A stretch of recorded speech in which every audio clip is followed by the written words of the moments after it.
Halo, Hai.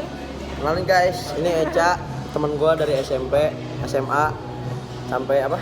Kuliah. Oke siap. Eca tuh sekarang kesibukannya apa sih? Kesibukan gue cuma kuliah, kerja. Kuliah sama kerja. Kalau boleh tahu kuliahnya di mana, kerjanya di mana?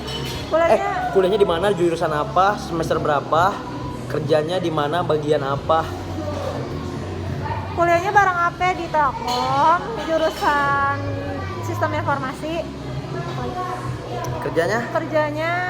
Sebagai marketing, admin sosial media Di? di halaman belakang. Oke siap. Jadi halaman belakang itu sebuah coffee shop ya? Coffee shop. Coffee shop daerah Bogor, Jalan Pandu ya. Jalan Pandu ada di sebelah kiri. Kalau dari arah atas tuh. Ya. Oke. Berarti kegiatan Eca sekarang yaitu kuliah sambil kerja. Ya. Gimana sih caranya Eca itu bagi waktu atau manage waktu biar Eca itu bisa ngesinkronin antara kuliah dan kerja? Jadi enaknya kerja part time kalau di sini tuh, kalau di gua. Jadi tiap minggu tuh gua nggak selalu hari itu doang. Kayak misalnya gua nggak nentuin sampai, kan gua kontrak 3 bulan sampai Juni. Dan gua tuh tiap minggunya sesuaiin sama jadwal kuliah gua gitu. Pokoknya ada SOP-nya gitulah. Gua harus kerja 4 hari, satu harinya 3 jam, dan itu pun harinya nggak dipatokin, jadi sesuai apa yang gue bisa karena gue kuliah gitu. Oke deh. Benefitnya kuliah sambil kerja itu apa sih, Ca? Benefitnya mumpung kayak sekarang kan lagi pandemi online ya, terus sayanglah waktu nggak digunain. Kalau benefit buat diri gue sendiri, bisa luangin waktu seproduktif mungkin. Kalau fee itu, kalau duit itu bonus sih kalau buat gua. Jadi banyak pengalaman di sini, ketemu orang baru, terus belajar cari pengalaman kerja lah istilahnya di sini. Biar nanti pas gua udah lulus punya pengalaman. Oke, berarti kita bisa simpulin sesuatu nih ya, kayak sebenarnya tempat ini tuh buka kayak lowongan kerja gitu loh. Tapi maksud gua, kenapa harus lu yang dipilih sementara lu tuh mahasiswa gitu? Kenapa enggak orang sini tuh bener-bener nyari orang yang full time untuk di sini gitu? Menurut lu kenapa? Dan kenapa mereka bisa milih lu? Kenapa dia? Iya. Berarti kelebihan lu lah, soft skill lu di sini tuh apa? Jadi itu kan emang bukannya lowongan kan bukan full time ya, tapi kalau pas kemarin tuh gue part time-nya. Kayak itu tuh nggak jadi masalah, nggak ada pengalaman tuh nggak jadi masalah karena emang lagi dibutuhinnya ya ini part time kan. Terus udah gitu mungkin gue dipilih karena gue ada kemauan, terus gue kayak mau komitmen lah kerja di sini gitu. Soalnya gue interview 2 kan di sini. Terus udah gitu kayak mungkin gue ada basic di sosial media lah.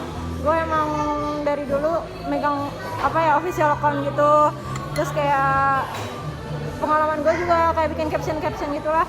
Kalau di kuliah juga gue bagiannya sosmed, kominfo, ya bagian divisi kayak gitu. Oke. Berarti emang lu udah punya passion di sini gitu ya? Tapi yang gue lihat dari kemarin itu, atau yang gue dengar kabar itu, katanya lu pun terjun untuk menjadi Mbak Rista. Itu gimana tuh ceritanya? Kenapa bisa jadi Mbak Rista? Nah iya kan, gue kan awalnya barista kan sebulan di sini, dan emang gue tuh kayak yang bisa dijadiin cuan ya, produktif ya, maksudnya lagi kayak pandemi gini. Nah ya udah gue mencoba barista karena mungkin sekarang lagi rame-ramenya coffee shop kan, dan mungkin membutuhkan part-time gitu. Jadi gue terjunnya awalnya ke barista. Itu awalnya gue iseng, emang gak ada basic sih, iseng aja. Oke, berarti seberapa tahu sih lu tentang kopi atau tentang manual brew gitu-gitunya sih? Apa sih sebutnya? Klasik sama signature. Ya, gitu-gitulah. Coba dong kasih tahu sahabat-sahabat YouTube aku. Kalau pengalaman gue di sini yang gue dapet tuh, jadi kalau di sini tuh ada signature coffee atau enggak manual brew, classic coffee-nya. Nah, kalau signature tuh dia basicnya ke es kopi susu gula aren. Nah, kalau si manual brew tuh lebih ke kayak arabikanya gitu-gitu lah yang pahit-pahitnya. Terus kalau misalkan di signature tuh dia apa ya? Dia lebih basic ke gula aren tapi dia ada creamy atau enggak terserah sih itu single shotnya espressonya mau berapa aja kayak gitulah. Oke.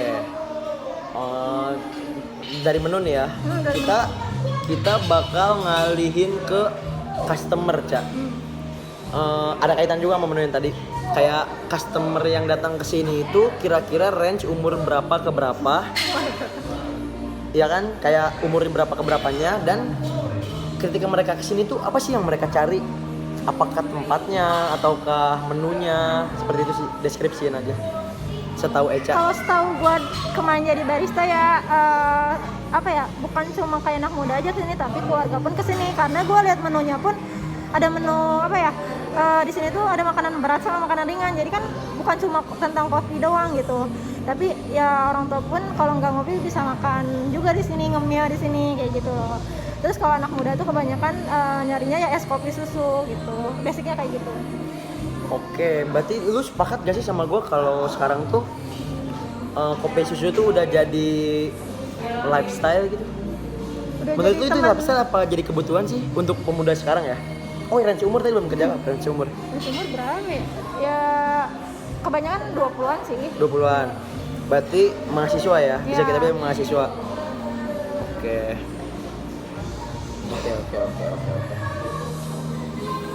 Oke deh.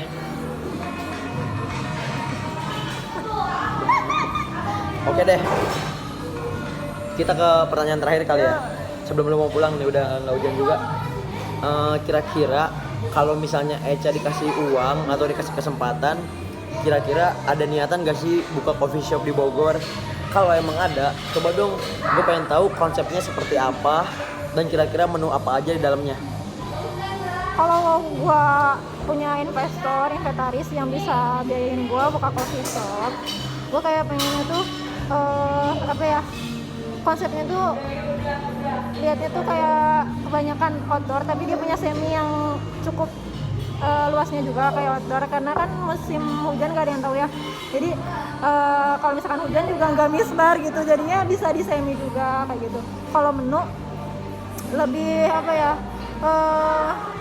tergantung target pasar lu, mau misalkan orang tua juga atau gimana. Kalau misalkan anak muda juga nggak terlalu dilihat menu makanan berat kan, kayak paling cemilan-cemilan atau enggak bread atau enggak kue-kuean gitu kan, buat kayak penambah di menu gitu. Tapi kalau misalkan target pasarnya ada orang tua keluarga gitu, gue saranin kayak harus ada makanan berat kayak nasi, kayak french fries. Ya maksudnya nggak monoton menu makan kayak di coffee biasa gitulah, gitu sih. Oke sih. Oke, terima kasih Eca sharing-sharingnya. Semoga teman-teman yang lagi kuliah atau lagi sekolah pengen part time kayak Eca juga bisa lebih belajar dari sini gitu. Ya, Dan teman-teman yang emang pengen ngebangun bisnis atau khususnya coffee shop bisa tahu juga dari Eca kayak gimana kira-kira konsepan yang cocok untuk di Bogor ya. Oke, siap. Oke, makasih Eca. Sukses terus dimanapun Eca. Jangan lupa tonton YouTube gua, Eca. Oke, siap. ya dadah. Night.